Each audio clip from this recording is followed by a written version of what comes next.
안녕하세요. 40대 아줌마예요. 시간이 지나 그때의 기억은 희미하지만 그래도 오늘은 제 이야기를 한번 써보려 합니다. 저는 남편과 20대에 만났어요. 어린 나이에 멋모르고 그저 저를 좋다고 한 남편과 결혼을 약속했고, 그때는 군대도 다녀오고 모범생 같은 이미지를 가진 남편이 얼마나 멋있어 보였는지 결혼을 참 쉽게 결정한 것 같기도 해요. 부모님들은 이제 성인이니 네가 알아서 하라며 결혼에 대해 찬성해 주었지만, 시댁에서는 모범생 아들이 결혼을 하는 걸 극구 반대하였어요. 본인 아들은 사자가 될 인물이라며 절대 이렇게 아무나 하고 결혼을 시킬 수 없다는 주의여서 반대에 부딪히게 된 거예요. 네가 가만히 공부하던 애 꼬셨냐? 이제 군대 다녀와서 우리 애는 사자 될 직업 가지래야. 알아? 그거 알고 네가 꼬신 거지? 안 그러면 애가 왜 너랑 결혼한다고 하겠어? 너같이 볼품없는 애를 며느리 들이려고 내가 공들였는 줄 알아? 엄마, 그런 거 아니에요. 저희 둘이 좋아서 하는 결혼인데 뭘 그렇게까지 얘기하는 거예요. 전 복순이랑 할 거예요. 아, 단단히 홀렸네. 홀렸어. 우리 아들 결혼하자마자 일은 절대 안 된다. 공부할 거야. 알겠어? 네가 뒷바라지 다 해야 돼. 네, 명일씨 공부하는 거 방해 안 해요. 다 알고도 결혼하는 거고요. 그리고 저희끼리 좋아서 하는 결혼이니 그런 말씀 삼가해 주세요. 네가 뒷바라지 한다고 하니까 내가 허락해 주는 거지. 너 우리 아들한테 기댈 생각 마라. 공부해야 하는 애 괜히 밖에 나돌게 하지 말란 말이야. 알겠어? 얘 떨어지거나 공부 안 한다는 소리 나오는 날은 모두 다 네 탓인 줄 알아. 나이도 어렸고 열정 하나만 가지고 남편과 결혼식을 올렸어요. 남편은 법대에 나와서 처음엔 사시 준비를 하는 학생이었는데, 남편이 잘 되면 나도 잘 되는 것이니 처음엔 군말 않고 남편의 뒷바라지를 했습니다. 제가 남편과 결혼하자 시댁에서는 일절 지원을 다 끊었고, 오로지 제가 번 돈으로 남편 공부를 시키고 밥을 먹였어요. 살림살이는 고단했지만 다정한 남편 덕분에 참을 수 있는 하루하루였어요. 아마 제가 나이도 어렸기 때문에 가능했던 일인 것 같아요. 낮에는 식당, 저녁엔 편의점에서 아르바이트를 하며 돈을 벌었습니다. 하지만 생각보다 결과는 참담했고, 남편은 사시에 낙방했어요. 그런 남편을 위로해주는 것도 제 몫이었죠. 나이가 어렸기 때문에 실패하는 게 크게 힘들진 않았지만, 남편은 꽤나 실망을 했고 그 길로 공부를 때려치운다는 말까지 나왔는데 힘이 빠지더라고요. 열심히 뒷바라지 했는데 안 한다고 하니까 말이죠. 이번에도 또 안 됐어. 아, 미치겠네. 재능이 없는 것 같아, 나. 그냥 취직할까봐. 법학과 나왔으니까 그냥 일반 회사 법무팀에 취직할까봐. 공부랑 나랑 안 맞는 것 같아. 지겹기도 하고 하루하루 불안한데 이러고 있는 게 맞나 싶기도 해. 그래도 어머님이 알면 실망하실 텐데 자기도 많이 힘들지? 앞날이 캄캄하니 자기도 진짜 마음 그렇겠다. 그래도 해보는 데까진 해보는 게 어떨까? 자기 나이도 많지 않고 그래도 조금 더 해볼 만은 한 것 같은데 안 그래? 내가 응원하잖아. 그냥 때려치울래. 내가 무슨 공부야. 사실은 뭐 아무나 패스하나? 그것도 다 능력 있어야 패스하는 거지. 조금만 더 해보지 왜. 7.8기라는 말도 있잖아. 당신 선배들 중에도 그런 케이스 많고, 응? 조금만 더 노력해보자. 제가 만류를 했음에도 불구하고 남편은 공부를 때려치운다고 하더군요. 이 소식은 시댁의 귀에까지 들어가게 되었고 시어머니는 남편이 공부를 하지 않겠다고 하자 모든 것이 제 탓이라며 또 막말을 퍼붓기 시작하더라고요. 그런 시어머니 앞에서 남편은 단 한 번도 제 역성을 들어주지 않았습니다. 남편도 심적으로 많이 힘들어서 그런 거구나라고 일부러 합리화를 시켰어요. 뭐? 공부를 때려치운다고? 절대 안 돼. 누가 뭐래도 넌 사자 직업을 가질 사람이야. 내 아들이 그냥 일반 회사에 취직하는 걸 난 못 본다. 여자가 잘 들어와야 남자가 잘 되는 건데 꼴랑 저런 애가 들어오니 우리 애가 잘 될 리가 있어? 너 혹시 네가 돈 벌어서 공부시킨다고 얘 눈치 주냐? 그래서 우리 명일이가 공부 때려치운다는 거 아니야? 어디 뚫린 입이 있으면 말해봐. 네? 아니에요. 전 오히려 공부 더 해보라고 말했어요. 어머님도 참, 지금 공부하느라 많이 지쳐서 그런 걸 거예요. 네가 얼마나 눈치 줬으면 그랬겠어? 너 그거 다 각오하고 결혼한 거잖아. 너 우리 명일이 공부 때려치우면 내가 너 가만 안 둘 줄 알아. 네가 뭐 볼 게 있어? 그나마 얘 뒷바라지 한다니까 결혼 허락해 준 거지. 그거 아니었으면 네가 우리 집에 들어올 인물이나 되는 줄 알아? 뭐 하나 잘난 것도 없으면서. 어우, 속상해. 하여튼 명일이 공부 절대 중단하지 않게 해라. 어머님, 너무하세요. 제가 얼마나 열심히 뒷바라지를 하는데 말씀을 꼭 그렇게 하셔야겠어요? 너무 실망스럽네요. 뭐? 실망? 난 애초에 너 올 때부터 실망했어. 아유, 머리 아파. 됐고, 다음 주부터 우리 집에 들어와서 살아라. 내 눈으로 명일이 공부하는 꼴을 봐야 마음이 편하지. 당장 원룸 정리하고 집으로 들어와. 이건 너한테 통보하는 거니까 그런 줄 알아. 시어머니는 집에 들어와 살라고 하면서 남편 공부하는 모습을 본인이 직접 봐야겠다고 했어요. 저희 둘의 신혼집이 원룸이었지만 그래도 괜찮았는데 시어머니는 남편이 공부를 그만둔다는 말을 하자마자 합가를 해야 한다며 일을 진행시켰어요. 제 의사 따위는 안중에 없었고 남편 또한 시댁에 들어가 살고 싶어하는 눈치였습니다. 제가 싫다고 해봤자였어요. 그래, 엄마네 들어가자. 너 어차피 나가서 일하는데 엄마랑 부딪힐 일이 뭐가 있겠어? 엄마도 오히려 덜 불안하실 거야. 그러니까 그냥 엄마네 들어가자. 나도 그냥 엄마가 편하게 해주는 밥 먹고 싶어. 너 일 나가면 내가 차려 먹어야 하잖아. 이런 것도 은근 공부에 방해되는 거 알아? 그냥 딱 공부만 하고 싶은데 밥 먹으면 설거지도 해야 하고.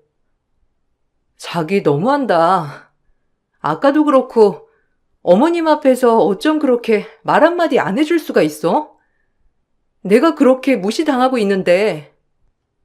그리고 어머님네 들어가면 자기 공부 열심히 할 거야? 그것만 약속해줘. 내가 힘든 건 괜찮아. 자기가 열심히 한다고 하면. 아니 나는 오히려 끼어들면 싸움 날까봐 그랬지. 오히려 내가 안 끼어들어서 엄마가 그 정도만 했던 거야. 화 풀어. 당연히 엄마네 들어가면 공부만 집중하지. 그러니까 엄마네 들어가자. 알겠지? 엄마도 오죽하면 그러시겠어. 그렇게 저희는 시댁에 들어갔고 시댁에 들어가게 되자 오히려 살림과 일을 병행하게 되었어요. 더불어 어머님의 막말 또한 견뎌야 했습니다. 정말 어려서 그랬는지 그땐 왜 그게 다 참아줬는지 모르겠어요. 그러던 중 남편은 또 한 번 시험에 낙방하게 되었고, 갑자기 사시가 아닌 회계사 시험을 본다고 하더라고요. 시어머니는 뭐라도 하라며 남편을 부추겼고요. 더 이상 못 해먹겠어. 이 길은 내 길이 아니야. 그냥 회계사 준비할래. 나 아는 형도 회계사 한 번에 붙었잖아. 그냥 회계사로 진로를 바꿔야겠어. 사시는 아무나 하나. 엄마, 괜찮지? 그래도 이것도 사자 직업이잖아. 그치? 자기도 존중해줘. 갑자기? 아니, 형 말만 듣고 너무 갑자기 노선을 바꾸는 거 아니야? 어머님, 뭐라고 말씀 좀 해보세요. 갑자기 이러네요. 뭐라도 하겠다는데 응원해줘야지. 왜? 너 뒷바라지 하기 싫어서 그러냐? 회계사도 너한테 가당키나 해. 응원하진 못할 망정. 네가 그런 식으로 애를 압박하니까 애가 안 풀리는 거야. 난 뭐든 응원한다, 우리 명일이. 그러니까 너도 그냥 앞만 말고 뒷바라지 해. 시어머니는 아무 말 말고 뒷바라지를 하라고 했어요. 남편 또한 저를 설득했고, 전 그렇게 남편이 회계사를 준비하는 것도 뒷바라지 해야 했죠. 법학과를 나왔기 때문에 학점 은행제에서 학점 이수까지 해가면서 남편은 회계사를 준비했습니다. 그즈음 아는 지인이 저보고 새우젓 가게에서 일을 도와달라고 하더라고요.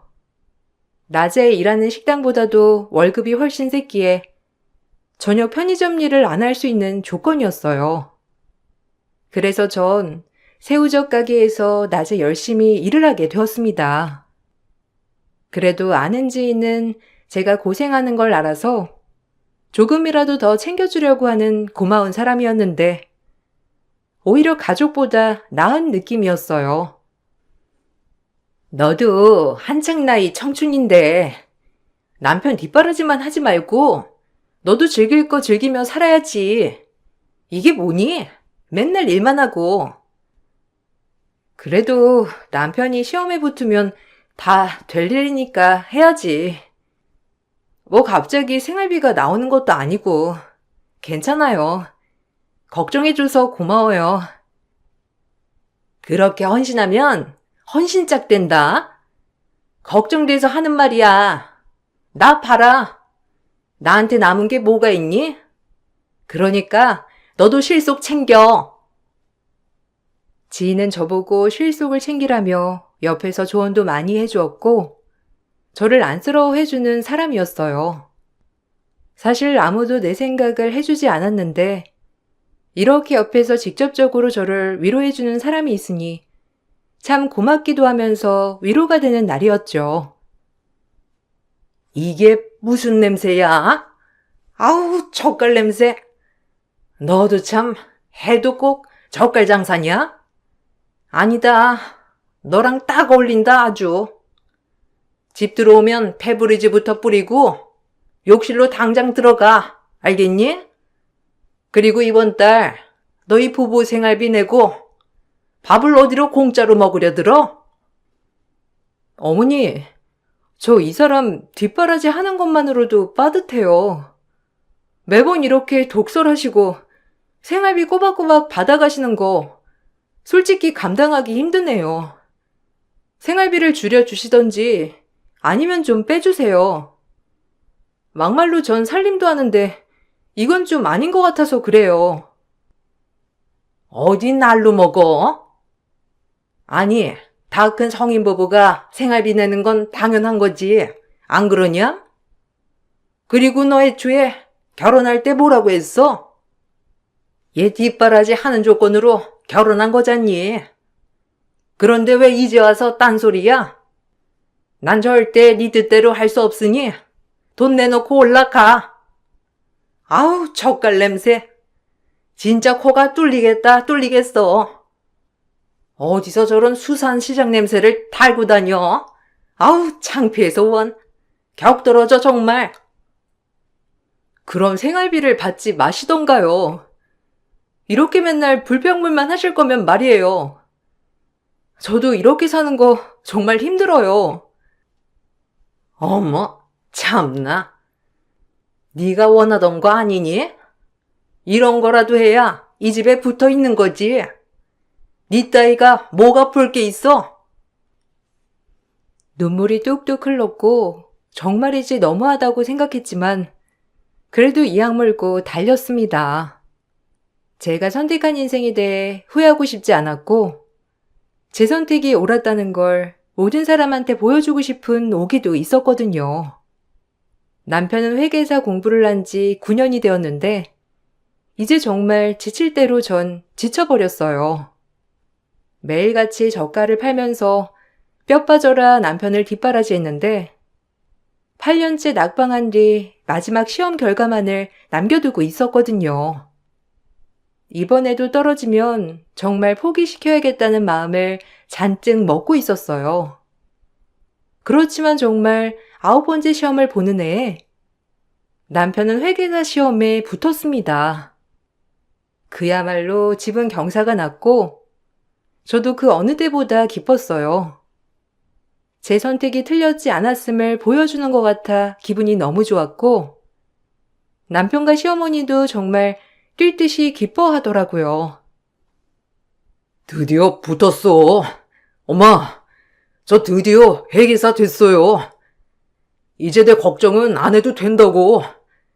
거봐, 이번엔 느낌이 좋다고 했잖아. 어머머, 아유, 이제 우리 아들 사자 직업까진 아들 된 거야? 내 친구들한테 자랑해야겠다. 그것도 다른 것도 아닌 회계사인데. 요즘엔 어디 가서 회계사라고 하면 다들 치켜 세워 주는 거 알지? 아유, 웬일이니 진짜. 우리 아들 너무 장하다 장해. 고생했어 우리 아들.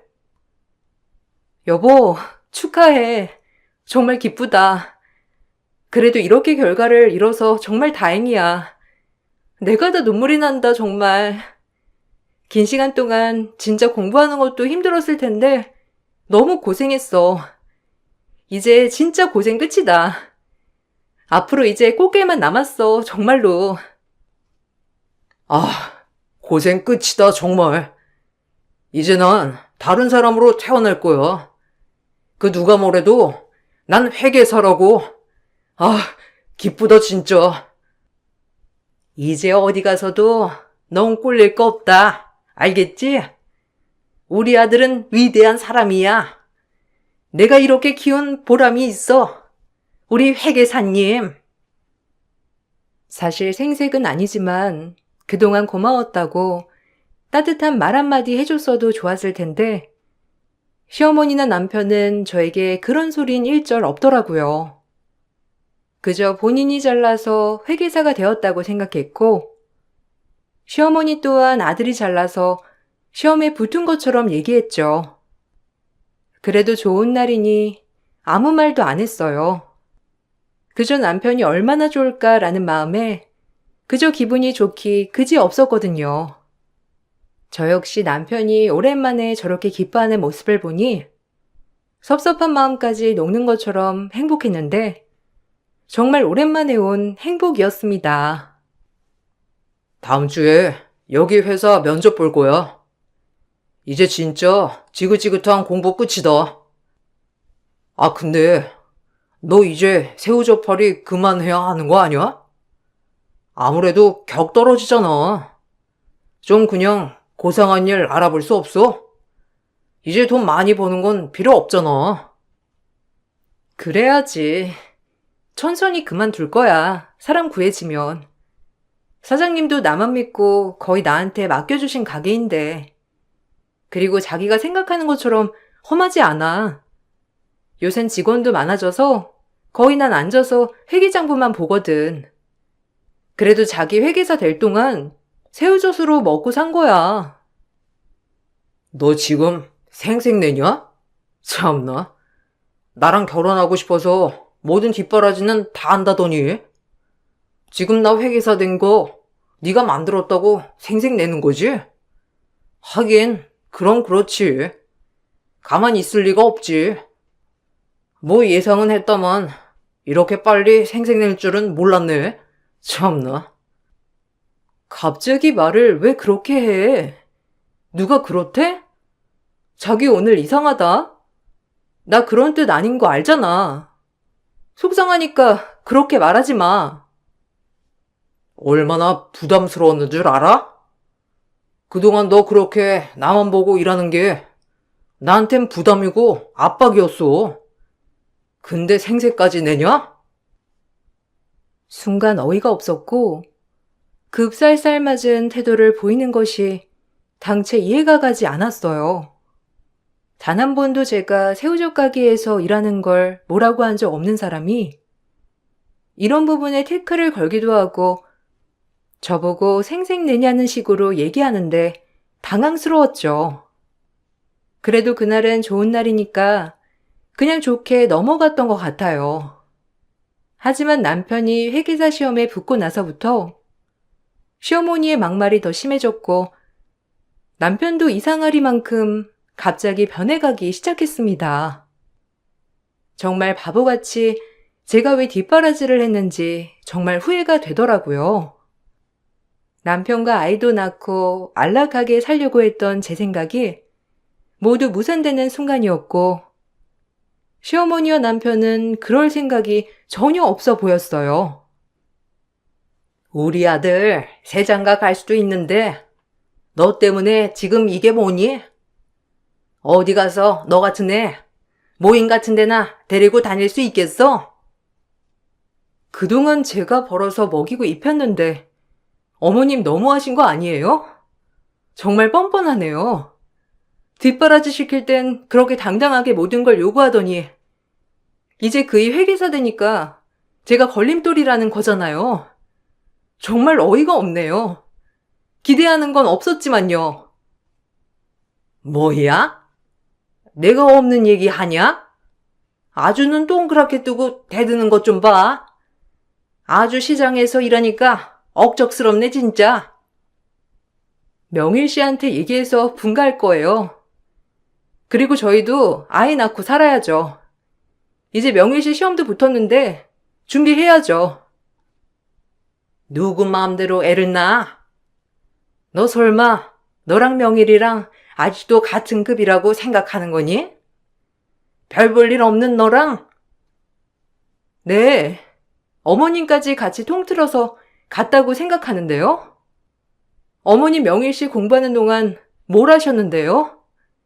솔직히 손 놓고 보기만 했잖아요. 안 그래요?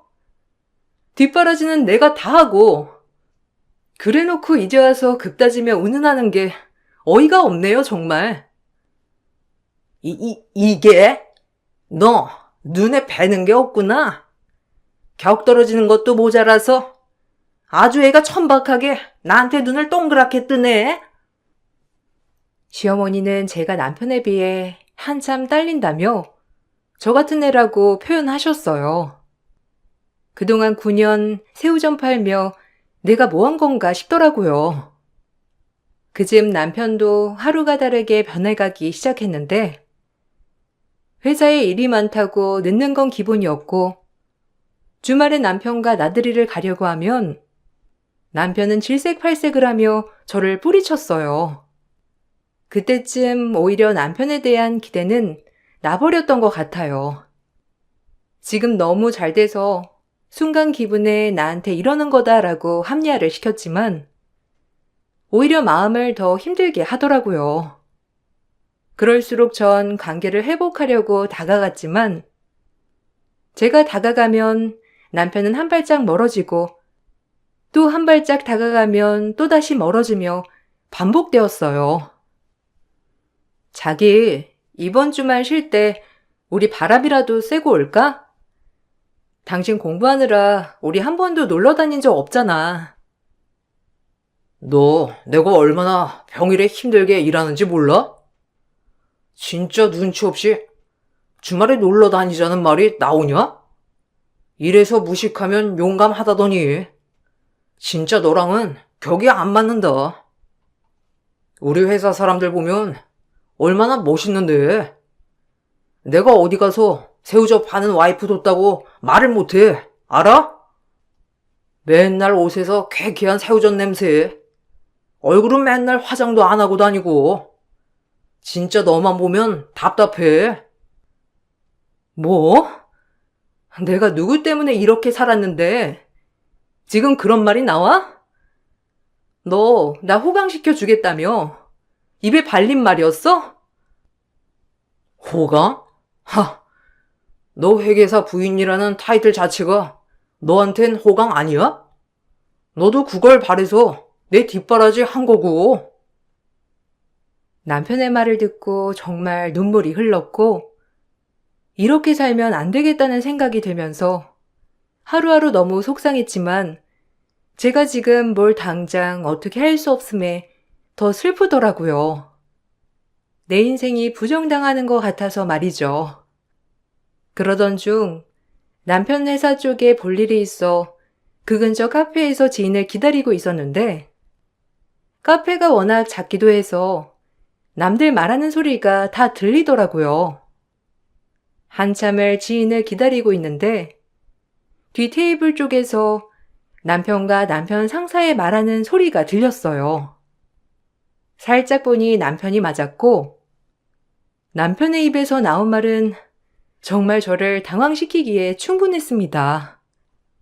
너무 기가 막히면서 또박또박 남편의 입에서 나온 말들이 저를 아프게 하더라고요. 그래도 굉장히 이른 나이에 결혼했다더니. 아유, 대단해. 아니, 와이프가 대단한 건가? 그땐 회계사도 아니었잖아. 아, 뭐, 그렇죠. 근데 와이프는 안타깝게도 세상을 떠났어요. 뭐 좀 오래된 일이라. 저도 아픔을 많이 치유한 상태고요. 아, 그런가? 아유, 내가 괜한 소리를 했네. 상심이 컸을 텐데, 그럼에도 불구하고 공부해서 이 자리까지 온 게 정말 대단해. 정신력 아주 높이 산다니까. 일하는 것도 마음에 들고. 근데 오늘 얘기를 들어보니까 진짜 대단하다는 말밖에 안 나오네. 놓게 봐주셔서 감사합니다. 사실 아내 그렇게 보내고 참 힘들었는데 그래도 제 정신력 하나로 이겨냈어요. 그래서 말인데 내가 자네를 좀 지켜봤는데 혹시 내 딸 한번 소개받지 않겠나? 자네 재혼이긴 하지만 어차피 딸린 후 없고 이혼도 아니고 사별이니 조금 더 믿음이 가네. 내 딸은 무용을 전공하고 지금 발레학원 운영하고 있어. 어떤가? 여기 번호는 먼저 주겠네. 내가 딸한테도 언지를 줬으니 한번 연락해봐. 잘 되면 우리 가족 아닌가? 안 그러나? 네? 발레 학원이요? 전 좋은데 괜찮을까요? 그래도 걸리는 게 한두 가지가 아닐 텐데 이렇게 좋게 봐주셔서 감사해요. 와, 상당한 미인이네요. 감사합니다. 그래도 제가 더 잘해야죠. 따님 눈에 눈물 빼는 일 없을 거예요. 감사해요, 부장님. 뒤에서 아무렇지 않게 저를 사망한 사람으로 만든 남편의 말에 정말 몸이 사시나무 떨리듯 떨렸어요. 그리고 상사가 본인 딸을 소개해준다니 거절하지 않았고, 그 모습을 보고 애써 마음을 추슬렀습니다. 정말 꾹 참으며 남편의 상사가 먼저 자리를 뜨고 남편이 뒤이어 나갈 때쯤 제가 남편을 붙잡았어요.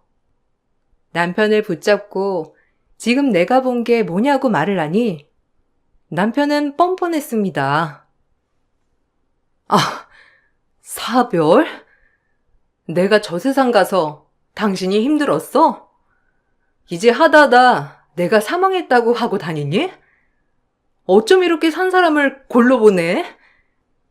이제 뒷바라지 한 사람 필요 없고 무용학원 운영하는 이쁜 여자 만나고 싶디? 내가 누구 때문에 이렇게 살았는데 어쩜 그래? 너, 나 이제 미행하냐? 아니, 새우젓 팔기 바쁜 네가 여기까지 왜 와? 누가 보면 어쩌려고.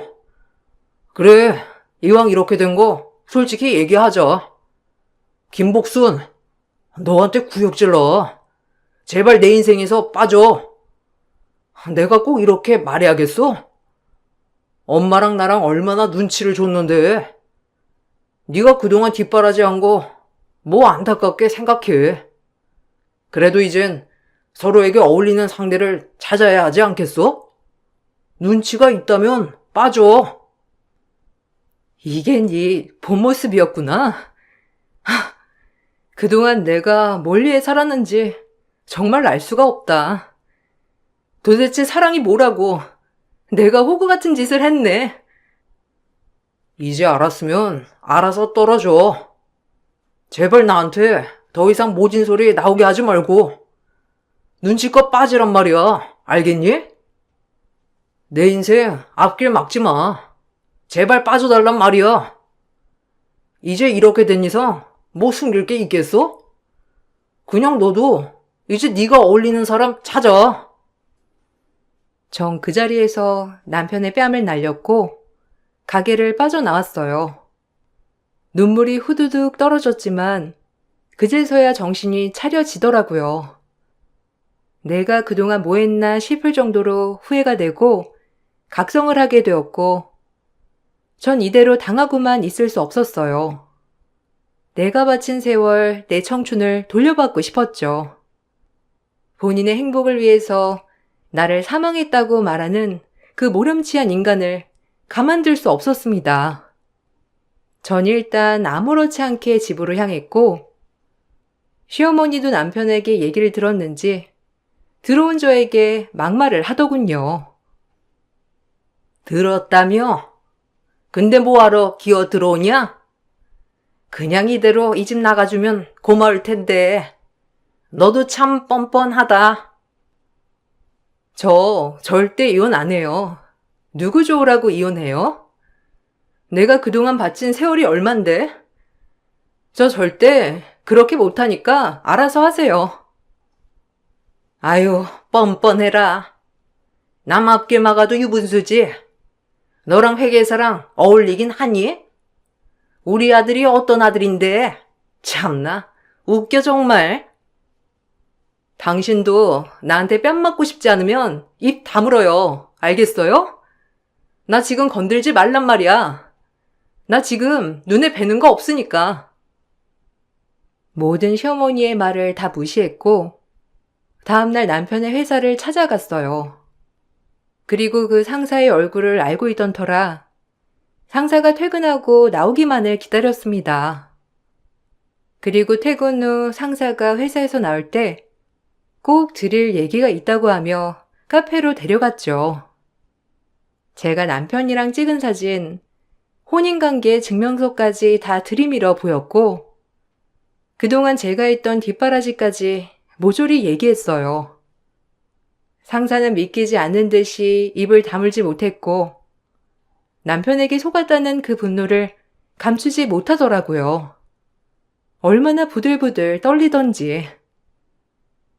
그럼에도 따님 소개해 주시겠어요?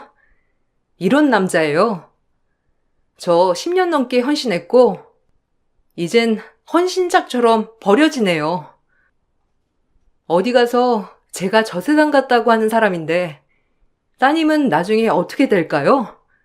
잘 생각해 보세요. 그럼에도 불구하고 사이로 맞고 싶으면 제가 말릴 순 없죠. 이 모든 걸 알고도 사이로 맞는다면 말이에요. 그럼 전 이만 일어나 볼게요. 그럼 안녕히 계세요. 아, 기가 막혀. 감히 눈 하나 깜짝 안 하고 날 속이려 들어? 이게 날 만만히 봤지? 이런 얘기 고맙네요. 속을 뻔했어, 정말. 버젓이 상사딸까지 소개받은 순간 남편의 남은 인생이 아작나기 시작했고 전 이혼 소송과 위자료 소송을 걸었어요. 그동안 남편을 뒷바라지한 것들과 남편의 명백한 외도 시도의 흔적을 다 증거로 제출했어요. 변호사도 말이 안 된다며 입을 다물지 못했고, 회계사나 돼서 멍청해가지고 제가 이럴 줄 몰랐다는 것도 참 웃겼어요.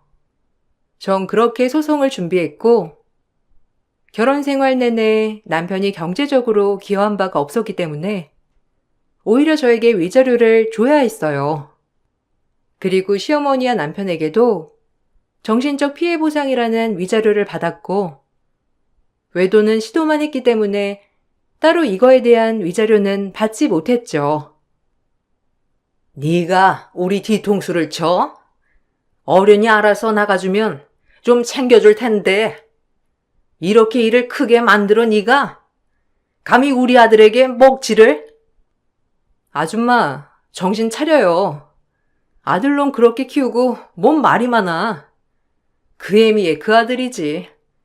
감히 내 뒤통수 치고 무사할 줄 알았어요? 뭐? 이게 막말하네. 시장 바닥에서 일하더니 아주 입까지 더러워졌어. 그러니까 너랑 나랑 안 맞는 거야. 알겠어? 그래, 너랑 나랑 안 맞지. 내가 너한테 아까워 아주. 너 같은 인간을 믿고 그동안 뒷바라지를 했다니. 공부 실컷 했다.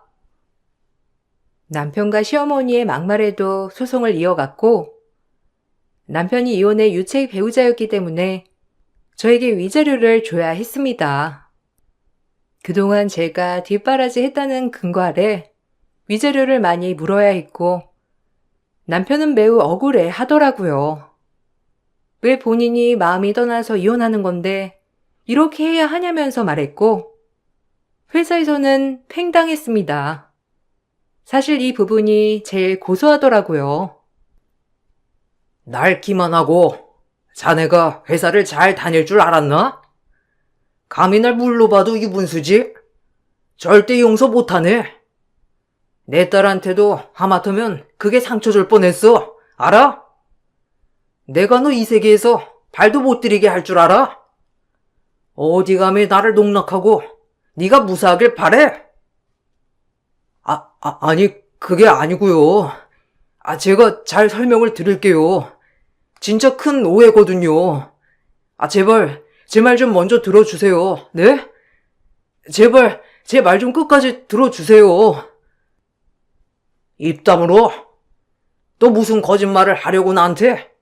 미쳤지 내가. 너란 놈을 잘못 보고 내 사이 삼을 생각을 하다니. 하마터면 두루두루 인생 망칠 뻔했어. 알아? 여하튼 넌 가만 안 둘 거야. 내 마음 절대 안 변해. 그리 알아. 비열한 인간 같으니라고. 회사 상사는 남편에게 본인을 속였다며 회사에서 내몬 것도 모자라 업계에서 발도 못 붙이게 아작을 내버렸어요. 업계에서 꽤 유명하고 발이 넓으신 분이었기 때문에 가능했던 일이었고, 남편은 회사에서 쫓겨난 뒤 결국 이곳저곳 이력서를 넣어봤지만 서류에서 강속 탈락하고 말았습니다. 얼마나 고소하던지 절 업신여기고 버리려고 했던 남편과 시어머니의 최후였죠. 저에게 주어야 할 위자료가 많았기 때문에 시어머니는 집을 팔아야 했고, 다시 백수가 된 남편은 이제야 저에게 사과를 하더군요. 미안하다. 내가 어리석었어. 엄마가 부추기는 바람에 내가 회계사 된 거에 심취해서 그만. 정말 미안해. 이제 와서 용서가 된다고 생각하는 거 아니겠지? 나 이제 바보 아니야. 내 아까운 허송세월 당신한테 투자하며 기다렸지만 이제 나를 위해서 살아갈 거야. 평생 반성하고 살아. 당신 절대 용서 못해. 당신 엄마도 마찬가지로. 내가 이제 어떻게 살아? 네가 날 이렇게 만든 건데 네가 책임져야지. 안 그래? 그러니까 다 잊고 새 출발하자. 뭐? 웃기고 있네. 이제야? 광탈하더니 진짜 정신이 어떻게 된 거 아냐? 뻔뻔해도 유분수지. 20대 초반 내가 널 뭘 믿고 결혼했는지 진짜 후회 막심하다. 전 남편이 새 출발하자는 말에 코웃음 쳐댔고 제가 코웃음을 치니 무릎까지 꿇며 애원하더라고요. 그렇게 새우접한다고 무시할 땐 언제고 돈벌이가 끊기니까 다시 애원하는 꼴이 너무 웃겼어요. 있는 정 없는 정 다 털고 저희는 마무리를 지었습니다. 중간에 시어머니는 제가 모든 걸 망쳤다고 원망도 했지만 마지막 발악이라고 생각하니 잘 들리지 않더군요. 전 그렇게 새 출발을 했고 남편에게 받은 위자료와 시어머니께 받은 정신적 피해 보상 금액으로 바리스타 과정을 배워서 프랜차이즈 카페를 인수했어요. 같이 새우젓을 팔던 지인이 많이 도와주셔서 가능했던 일이고요. 장사에 소질이 있는지 카페도 차리자마자 대박이 났고 지금도 제가 살고 있는 아파트 중심상가에서 제일 핫한 카페로 자리매김하였답니다. 지금 너무 행복한 삶을 살고 있어요. 한순간의 실수로 어리석은 삶을 살았지만 그 순간이 있었기에 이렇게 정신적으로도 성숙할 수 있었던 것 같아요. 여러분, 어리석은 과거를 탓하지 마세요. 지금 더 나은 삶을 살게 해주는 발판이 될 테니까요. 제 글 읽어주신 여러분들께 정말 감사드리고 좋은 하루 보내시길 바랍니다. 감사합니다. 안녕하세요. 저는 두 아들을 키우고 있는 43살 여자입니다. 최근에 저희 집안에 충격적인 일이 생기면서 집안은 아수라장이 되었는데요. 어떻게 해야 할지 몰라 혼란스러운 마음에 여러분들께 도움을 요청해 보고자 사연을 신청하게 되었습니다.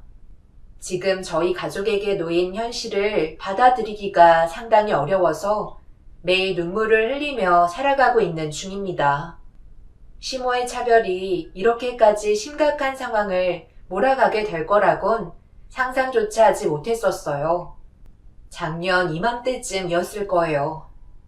어느 순간부터 갑자기 시모가 두 아이를 앞에 두고 차별을 하기 시작했고 눈에 거슬릴 정도의 행동 때문에 시모와 따로 대화를 시도했죠. 어머님, 둘 다 똑같이 대해주셔야죠. 큰애한테는 잘 챙겨주시고 작은애는 거들떠도 안 보시는데요.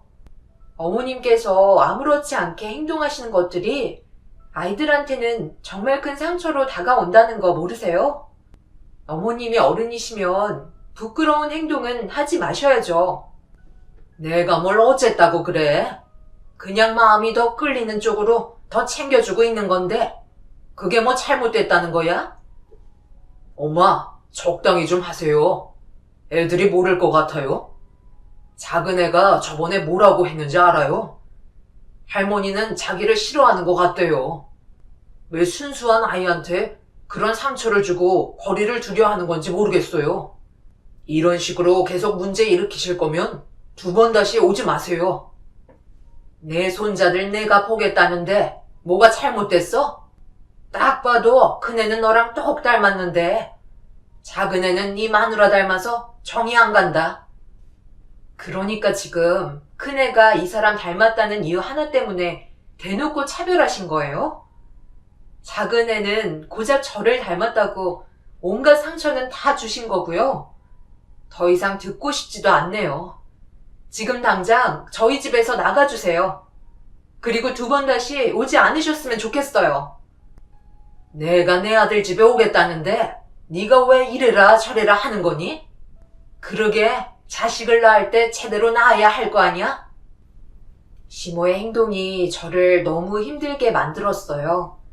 얼굴을 이리저리 살피면서 어디는 남편을 닮았고 어디는 저를 닮아서 꼴 보기 싫다며 대놓고 상처를 주고 있었죠. 그래서 남편과 이 문제 때문에 언성을 높이면서 다투는 일까지 생기게 되었네요. 이런 상황을 잘 알지도 못하면서 올 때마다 문제를 일으키시니 저도 침착함을 유지하기는 어려웠었죠.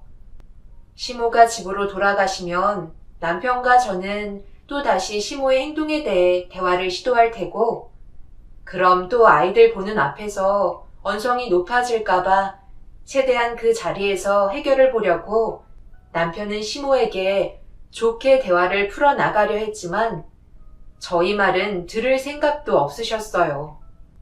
결국 좋은 말은 입 밖으로 나오지 않았고 얼굴을 붉히게 될 정도로 안 좋은 분위기로 흘러가고 말았네요. 그렇게 한바탕 난리를 친 뒤에야 시모는 집으로 돌아가셨고 안 좋아진 분위기 속에서 저는 두 아이들을 재워야만 했어요. 그날 정말 많은 눈물을 흘렸었죠. 자식 얘기는 한 번도 들어보려 하지 않고 힘들어 한다는데도 콧방귀도 끼지 않으니 차라리 얼굴 안 보고 사는 게 낫겠다 싶었습니다. 시모가 돌아간 이후 부부 사이까지 안 좋아지면서 분위기는 점점 더 어두워지고 있는데 돌아온 주말에 시모가 갑자기 연락도 주지 않고 찾아오셨어요. 그 난리를 치고 가셨으면서 또다시 오셨길래 화를 내고 말았네요. 그만 오시라고 말씀드렸잖아요. 제가 어머님 얼굴 뵙고 싶지 않다고 했었을 텐데요. 애들한테 또 상처 주려고 오신 거세요? 내가 그때는 너무 심했던 것 같다. 그래서 너희들 따로 시간 좀 보내라고 애들 데리고 바람 좀 쐬고 오마. 집에 오면서 보니까 햄버거 가게 하나가 보이던데 애들 햄버거 좋아하지 않니? 할머니가 기분이라도 좀 풀어줄 겸 가서 맛있는 것 좀 먹이고 올 테니까 걱정하지 말고 애들은 나한테 맡기거라. 집에 돌아와서 생각해보니까 내가 너무 했던 것 같다. 시모의 점점 심각해지는 차별들이 아이들에게 안 좋은 영향을 끼친다고 느끼게 되셨는지 처음으로 아이들만 데리고 외출을 나섰습니다. 너무 갑자기 변해버린 시모의 행동이 당황스럽기도 했지만 깨달은 게 있으셔서 그렇게 하시는 거라고 생각했었어요. 남편도 긍정적으로 받아들이는 게 어떻겠냐고 좋은 모습만 보려 했었고 저 또한 별일 없을 거라 생각하며 처음으로 남편과 개인적인 시간을 가질 수 있게 되었어요. 오래간만에 단둘이 정말 많은 대화를 나누면서 앞으로 어떻게 살아야 할지 계획을 세우고 있었어요. 그리고 몇 시간 정도 지난 뒤에 시모가 현관문을 열며 집으로 들어왔습니다. 그런데 시모의 손을 큰애만 잡고 있길래 뭔가 불안한 마음이 엄습해왔고 작은애가 눈앞에 보이지 않는 순간 제 가슴은 철렁 내려앉아 버렸습니다. 전혀 예상하지 못했었던 시모의 충격적인 행동은 절대 용서할 수가 없었어요. 어머님, 민지는 어디 갔어요? 왜 건우만 데려오신 거죠? 왜 아무 말도 하지 않으시는 건데요? 설마 그냥 놓고 오신 거예요? 글쎄다. 나는 큰애가 햄버거 먹고 있을 때까지 놀이터에서 잠깐 놀고 있으라고 했는데 집에 돌아가려고 놀이터로 가보니 작은애는 어디 갔는지 보이지 않더라고. 그래서 너희들이 데려갔나 하고 집으로 와본 거지. 그런데 여기에도 안 왔니? 지금 뭐라고 하셨어요? 둘 다 챙기신 게 아니셨어요? 큰애만 햄버거 먹이고 작은애는 놀이터에서 놀게 했다고요? 내가 민지한테 햄버거 싫어하냐고 물어보니까 고개를 끄덕이길래 사줘도 안 먹겠다고 하는데 억지로 데려가는 것도 그래서 나온 김에 놀이터에서 놀고 있으라고 한 거다. 나는 잘못한 거 없다. 다른 데 가지 말라고 분명히 얘기했는데 왜 나한테 화를 내는 거니? 7살밖에 안 된 아이가 놀이터에서만 놀고 있으라고 얘기한다고 그곳에서만 놀고 있겠어요? 정말 아이가 없어졌다면 그때는 어머님 절대 용서하지 않겠어요. 당신은 아이가 없어졌다고 일단 경찰서에 전화하고 놀이터에서 갈 만한 곳은 다 찾아봐. 시모는 큰애의 손을 꽉 잡고 놓지 않은 채 잘 다녀오라며 손짓을 하고 있었어요. 정말 화가 머리끝까지 올라왔었지만 아이를 찾는 게 우선이었기 때문에 화를 힘겹게 억누르며 놀이터에 도착해 애타게 작은 애 이름을 외쳐 부르면서 주변을 찾아다니기 시작했어요. 그리고 잠시 뒤 남편이 놀이터에 도착을 했고 뒤이어 경찰분들까지 합세해서 길을 잃어버린 아이를 애타게 찾고 있었네요. 제가 눈물을 흘리면서 아이의 이름을 부르자 동네 분들까지 나오셔선 아이를 찾는 데 도움을 주셨고 이 소식을 들으신 시부도 급하게 놀이터로 달려오셨어요. 아이를 찾는데 골든타임인 3시간 안에 발견을 하지 못한다면 더는 찾기 힘들어질 수도 있다는 경찰의 말에 주변 CCTV에서부터 시작해 범위를 점점 넓혀가기 시작했지만 끝내 3시간이 지나서도 작은 애는 어디로 갔는지 돌아오지 못하고 있었네요. 그런데 시모도 작은 애가 없어져서 찾지 못하고 있자 어떻게 상황이 돌아가는지 궁금하셨는지 큰애의 손을 잡고 놀이터로 걸어 나오셨어요.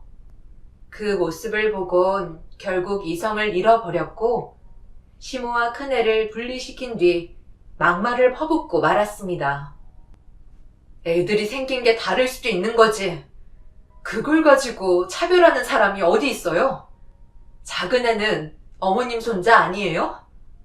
그런데 어떻게 이런 끔찍한 일을 저지를 수 있냐고요? 지금 이 상황이 얼마나 심각한지는 알고 계세요? 아이를 찾을 수 있는 시간이 지나버렸다고요. 작은 애가 커갈수록 저 사람이 아닌 저를 더 많이 닮았다는 이유 하나만으로 차별하기 시작하시더니 결국 이를 저지르셨네요. 2번 다시 얼굴 볼 일 없을 테고 어머님이랑 인연 끊을 테니까 제 앞에 나타나지 마세요. 아시겠어요? 당신은 생각이 있는 사람이야?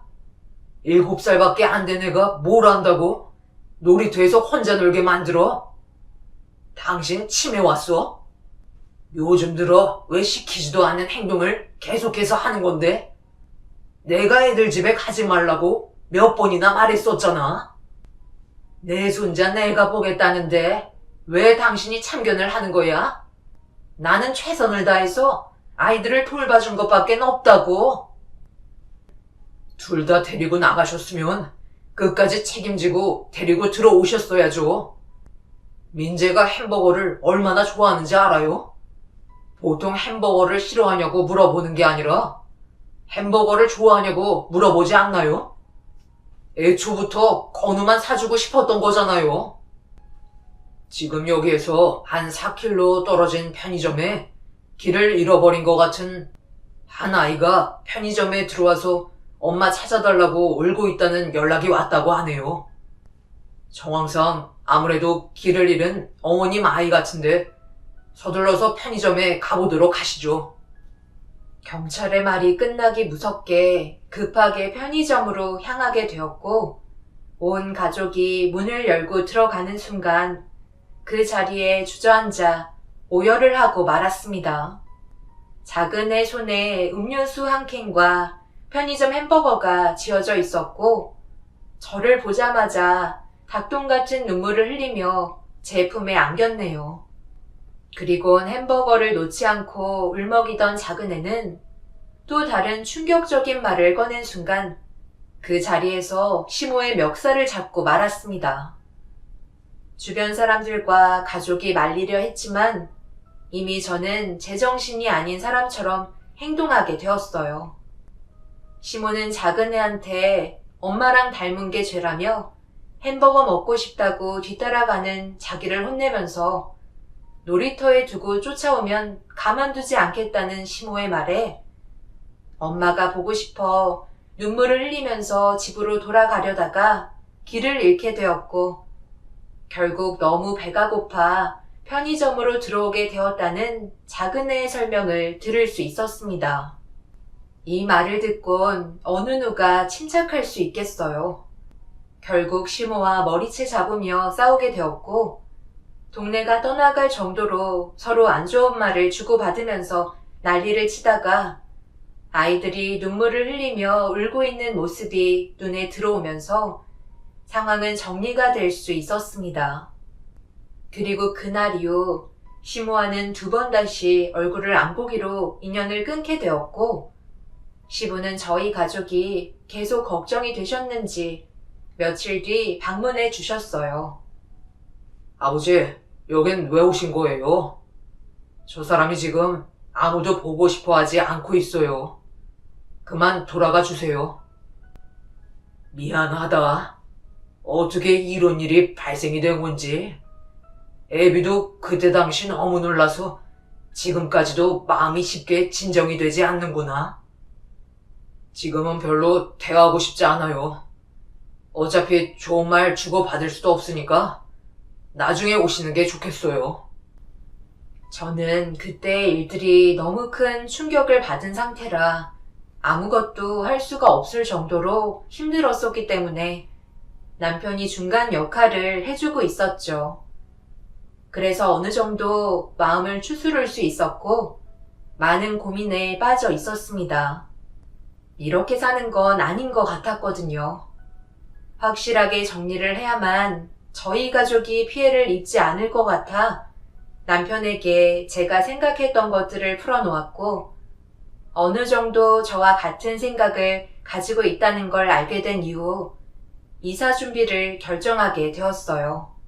그렇게 몇 달의 시간 동안 시댁과의 인연을 끊는 게 좋을 것 같아 다른 지역에서의 일자리를 알아보며 하나씩 준비를 끝내가고 있는데, 어느 날 갑자기 침묵을 지키며 모습을 나타내지 않았던 시모가 저희 집 문을 두드리기 시작했어요. 잠깐 바람 좀 쐬려고 준비하고 있었는데 시모가 찾아온 건 달갑지 않았습니다. 그리고 제가 2번 다시 얼굴 보고 싶지 않다고 얘기했었는데 그 말을 무시한 채 나타나셨다는 거에 더 화가 치밀어 올랐네요. 어차피 집안에 아무도 없다는 연기를 펼치기는 힘들었어요. 아이들이 놀러 간다고 들떠 있었기 때문에 집안은 상당히 시끄러웠거든요. 시모는 문을 열어줄 때까지 계속해서 두드렸고, 아이들한테 또 다른 피해가 갈까봐 방 안으로 들여보낸 뒤 남편이 현관문을 열어주었습니다. 당연히 시모를 바라보며 안 좋은 말부터 나가기 시작했는데, 시모가 말을 자르며 몇 달 전에 있었던 일에 대해 갑자기 용서를 구하기 시작했어요. 미안하다. 내가 그때는 생각이 짧았던 것 같다. 어른으로서 그런 마음을 가진다는 게 부끄러운 건데, 왠지 모르게 큰애는 내 아들과 판박이라 정이 가는데, 작은애는 애미 너랑 닮아서 그런지 솔직히 별로 마음이 가지 않았다. 앞으로 그런 일 없도록 둘 다 공평하게 잘해줄 테니 한 번만 용서해주면 안 되겠니? 내가 손자 보는 낙으로 사는데 몇 달 동안 얼굴도 못 보고 집에서만 있으니까 아주 춥겠다. 앞으로 잘하는 모습 보여줄 테니 오늘 너희랑 함께하면 안 될까? 또 뭔 생각으로 찾아오셨는지 모르겠지만 제가 지금 어머님이랑 어딜 가고 싶은 마음이 있겠어요? 아직까지도 마음의 진정이 되지 않아서 그때 일만 생각하면 너무 괴로워서 눈물부터 나는데 어머님이 쉽게 용서가 될 거라 생각하세요? 그때 홀로 남겨져 무서움에 떨고 있었을 작은애 생각만 하면 아직까지도 화가 치밀어 오른다고요. 2번 다시 얼굴 뵙고 싶지 않으니까 제발 제 앞에 나타나지 마세요. 손자들 얼굴 보고 싶으면 처신일 잘 하셨어야죠. 평생 홀로 외로이 사시다가 세상 떠나시면 되겠네요. 제가 시모에게 목소리를 높이면서 화를 내기 시작하자 방 안에서 아이들이 무서웠는지 울음소리가 들려오길래 남편한테 시모를 돌려보내라며 방문을 열고 아이들을 진정시키려는 순간 작은 애가 할머니한테 소리 지르지 말라며 달려가 품에 안기는 돌발 상황이 발생이 되었어요. 그 광경을 보곤 저는 그 자리에 털썩 주저앉아 오열을 하고 말았습니다. 시모는 작은 애를 품에 안아주면서 할머니가 미안했다며 눈시울이 붉어지시더니 미소 띤 얼굴로 작은 애의 눈물을 닦아주셨네요. 애가 시모의 품에 붙어 있으니 아무것도 할 수가 없었어요. 몇 번이나 방 안으로 들어가라고 얘기했지만 작은 애는 시모의 품에서 껌딱지처럼 붙어서는 떨어지지 않으려 했어요. 그리고 그 모습을 큰애는 멀뚱히 쳐다보고만 있었죠. 결국 어쩔 수 없이 저희 차에 시모를 모시고 여행을 떠날 수밖에 없었습니다. 펜션을 예약해 두었던 터라 시모 때문에 가족의 일정을 모두 취소할 수는 없었어요. 그렇게 함께 모여 출발을 하게 되었지만 시모의 속내를 알 수 없던 터라 긴장을 늦추지 않았고 최대한 아이들을 제 곁에 두면서 혹시 모를 일을 대비하며 시모를 경계하고 있었습니다. 마음 편히 여행을 할 수 없는 상황 속에 제가 민감한 반응을 나타내자 시모가 계속해서 눈치가 보이셨는지 저에게 일부러 접근하면서 기분을 풀어주려 노력하는 모습을 보여주셨네요.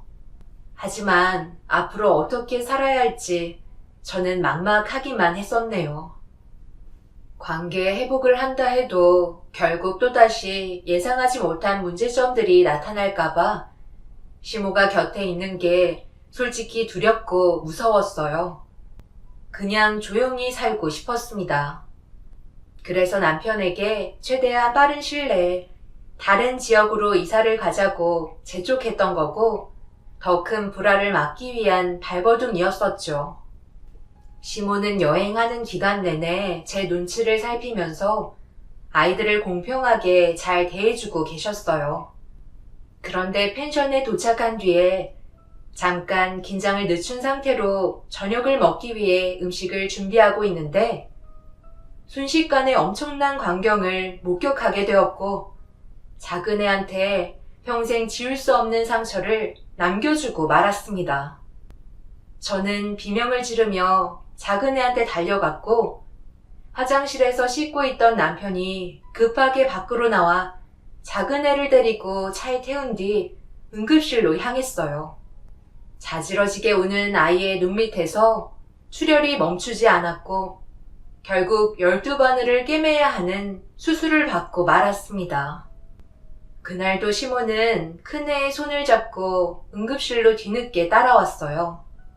시모는 예상하지 못한 전개로 흘러가는 바람에 당황했는지 떨리는 목소리로 작은 애의 상태를 물어보았고 진정이 필요한 상태라 병실에 누워 있다고 남편이 얘기하는 순간 저는 시모의 뺨에 손을 올려 붙이고 말았습니다. 일부러 그랬잖아요. 제가 전부 다 보고 있었는데 어떻게 그런 식으로 행동하실 수 있으세요? 큰애가 어머님 품에 안겨 있으니까 작은 애가 똑같이 안기고 싶은 마음이 생기는 건 당연하잖아요. 그런데 잘 대해주시겠다고 했으면서 가까이 오지 말라고 발로 강하게 밀어버리셨잖아요. 그래서 넘어지게 되었고 눈밑을 식탁 테이블 모서리에 부딪혀서 찢어진 거고요. 실수였다니까. 너무 빨리 달려오길래 양손을 쓸 수가 없어서 넘어질까봐 살짝 발로 멈춰주려고 했을 뿐이야. 얘 아범아, 내 말 믿어줘야 돼. 정말이라니까. 둘 다 똑같이 공평하게 해주기로 약속했잖아. 그런데 내가 미쳤다고 이런 일을 저질렀겠니? 어머님은 애초부터 작은 애를 마음에 들어하지 않고 싫어했기 때문에 생각했던 거와 다르게 몸이 먼저 반응을 했겠죠. 그래서 이런 사태가 일어난 거고요. 여보, 나 이제는 더 이상 못 참겠어. 이렇게 사는 건 아닌 것 같다고. 우리 제발 그만하자. 당신 자식이 다쳤다고. 평생 흉터를 안고 살아가야 하는데 이제 어쩔 거야? 내가 그래서 절대 안 된다고 얘기했었지?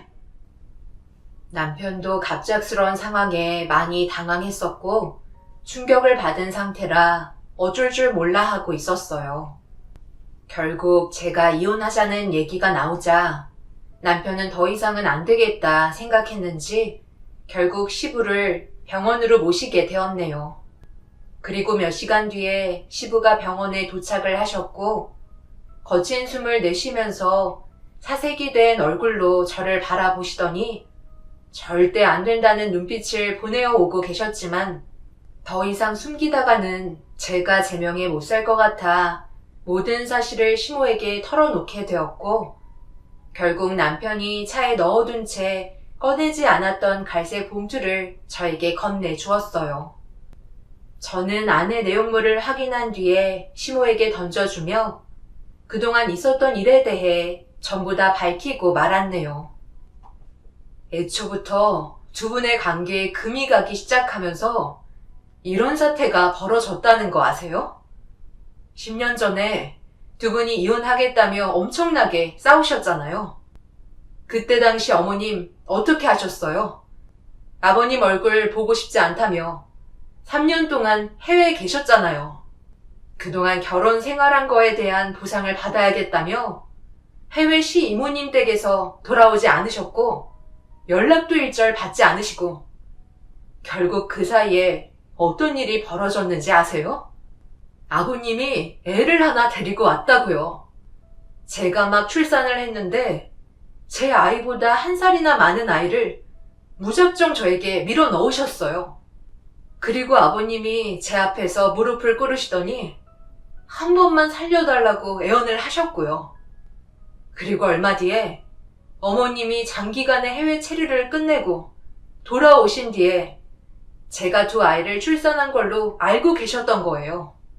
아버님은 어머님이 안 계신 동안 어디서 무슨 생활을 하셨는지 무작정 아이를 제품에 안겨버리시는 바람에 얼떨결에 큰애까지 키우게 됐지만 상황이 이렇게까지 흘러가게 될 거라곤 전혀 생각하지 못했네요.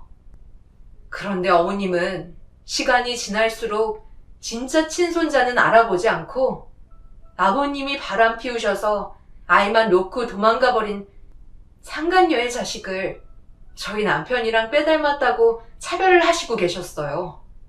모두의 불행을 막기 위해 지금까지 정말 힘들게 참아왔었고 더 큰 일을 막기 위해 이사까지 가려 했던 건데 결국 이런 상황을 만드셨네요.